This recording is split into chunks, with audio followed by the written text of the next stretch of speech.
বৈষম্য বিরোধী ছাত্র আন্দোলন চলাকালে সহিংসতার ঘটনায় সারা দেশের বিভিন্ন থানায় গত আগস্ট থেকে নভেম্বর পর্যন্ত 4 মাসে 2000-এরও বেশি মামলা হয়েছে।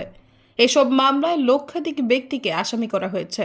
গ্রেফতার করা হয়েছে 12,000-এরও বেশি আসামিকে। গতকাল বৃহস্পতিবার পুলিশ সদর দপ্তরের এআইজি ইনামুল হক সাগরের কাছ থেকে এসব তথ্য জানা গেছে। থানার পুলিশের সঙ্গে কথা বলে জানা গেছে, দায়ের করা বেশিরভাগই হত্যা মামলা। প্রতিটি মামলায় বেশিরভাগ আসামির মধ্যে রাজনীতিবিদ, ব্যবসায়ী ও পুলিশের নাম রয়েছে। গ্রেফতারকৃতদের মধ্যে বেশিরভাগ আওয়ামী লীগের কেন্দ্রীয়, সহযোগী ও ভ্রাতৃপ্রতিম সংগঠনের বিভিন্ন পর্যায়ের নেতা। আসামিদের মধ্যে ব্যবসায়ী, পুলিশ সচিব সহ আরও অনেকে রয়েছেন। অপরাধ বিশ্লেষকরা বলেছেন, মামলায় নিরপরাধ মানুষকে আসামি করা কোনোভাবেই উচিত নয়। যাদের আসামি করা হয়েছে তারা যেন সঠিক বিচার পান, সেদিকে বিশেষ দৃষ্টি দেওয়া উচিত।